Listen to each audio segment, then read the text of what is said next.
बिस्मिल्लाहिर्रहमानिर्रहीम। ब्रिगेडियर मोहम्मद मुसद्दिक अब्बासी। मैं फेडरल में इमरान खान साहब के साथ एहतसाब और इंटीरियर में उनका एडवाइज़र था, और पंजाब में मैं चीफ मिनिस्टर का एंटी करप्शन और पब्लिक प्रोसिक्यूशन में एडवाइज़र था।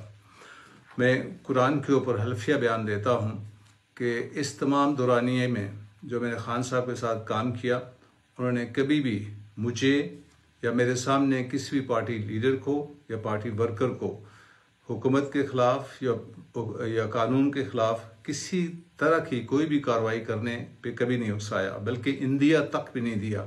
और ना आपने कभी ये किसी को कहा हो कि आप तख़रीबकारी करें या कानून को अपने हाथ में लें। आप हमेशा रूल ऑफ लॉ और कानून को मेंटेन करने की बात करते रहे। यहाँ पे मेरे हल्फ की बात का हिस्सा ख़त्म होता है। मैं इमरान खान के साथ क्योंकि उनके साथ मैं रहा हूँ, मैं चंद एक उनकी वो बातें आपके सामने रखना चाहता हूँ जो कि मेरे उनके दरमियान हुई। इससे आपको उनकी फ़िक्र और उनकी लीडरशिप की क्वालिटीज़ का अंदाज़ा हो जाएगा। जनवरी में जब मुझे उन्होंने इंटरव्यू के लिए बुलाया, तो मैंने जब उन्हें कहा कि मैं आपको ये एहतसाब की ज़िम्मेदारी देना चाहता हूँ, तो मैंने उनके सामने 3 सख्त किस्म की शराइत रख दी। मैंने कहा मेरी कुछ शराइत हैं। आपने कहा बताएं। मैंने कहा मेरी पहली शर्त यह है कि मैं अक्रॉस द बोर्ड अकाउंटेबिलिटी करूँगा। आपने कहा बिल्कुल सही है। जिस तरह वो कहते होते हैं कि अगर मैं नहीं खाता तो कोई और क्यों खाए। मैंने कहा जो केस बन रहा होगा बनाऊँगा, और जो केस नहीं बन रहा होगा नहीं बनाऊँगा। आपने कहा बिल्कुल सही है। और तीसरी बात मैंने कही, मैं आपसे किसी किस्म के रिज़ल्ट का या नतीजे का वादा नहीं करता। आपने, मुझे याद है कि आप कहीं हरीपुर में जलसे में जा रहे थे, आपने शहादत की उंगली उठाते हुए कहा हम सिर्फ कोशिश के मुकल्लफ हैं, यानी कि हम कोशिश कर सकते हैं, नतीजा हम अल्लाह पे छोड़ते हैं। जब मैं एडवाइज़र था पंजाब के अंदर, तो एक पीटीआई के लीडर थे, बड़े सीनियर लीडर, उनके पास तकरीबन 6 से 7 करोड़ रुपए की प्रॉपर्टी थी, हुकूमत पंजाब की इलीगल प्रॉपर्टी थी। मैंने उनको बुलाकर कहा कि आपने ये प्रॉपर्टी वापस करनी होगी। तो उन्होंने कहा मेरी कॉन्स्टिट्यूंसी है, मेरी प्रेस्टीज का मामला है, मैं प्रॉपर्टी वापस नहीं कर सकता। मैं खान साहब पास ये बात लेके गया। उन्होंने कहा उसे को प्रॉपर्टी वापस करे, वरना आपको इजाज़त है आप कानून के मुताबिक उनके खिलाफ चार्जशी करें। मैंने आके उनको जब ये बात कही, तो उन्होंने बगैर किसी हुज्जत के वो प्रॉपर्टी हुकूमत पंजाब को वापस कर दी। यानी कि वो अपने अक्रॉस द बोर्ड चलते थे, किसी की परवाह नहीं करते थे कि चाहे वो अपोजिशन का कोई बंदा है या कोई अपना है। जहाँ तक हुकूमत के इंटरेस्ट की बात आती थी तो हर चीज़ पे उसको मुकद्दम रखते थे। ये बात याद रहे कि सियासत और जमहूर में लीडरशिप की हमें हमेशा से फुकदान रहा है। लियाकत अली खान के बाद हमें लीडरशिप क्वालिटीज़ वाला शख्स ऐसा नहीं मिला।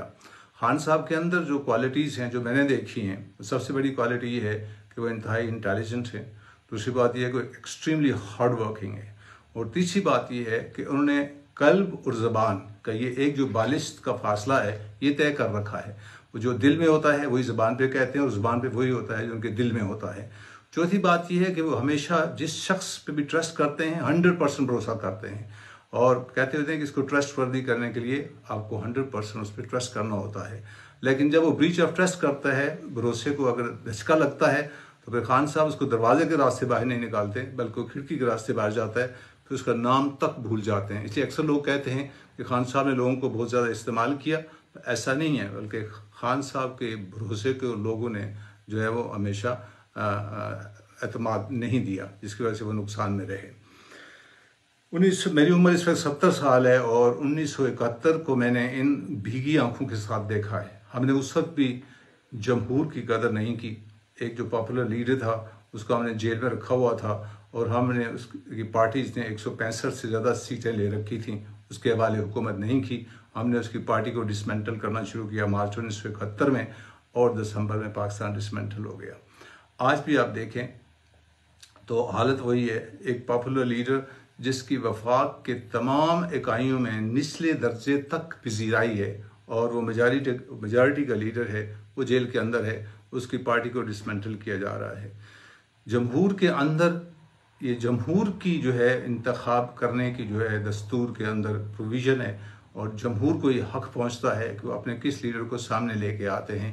हमें इसी चीज़ की कदर करनी चाहिए और इसी पे चलना चाहिए।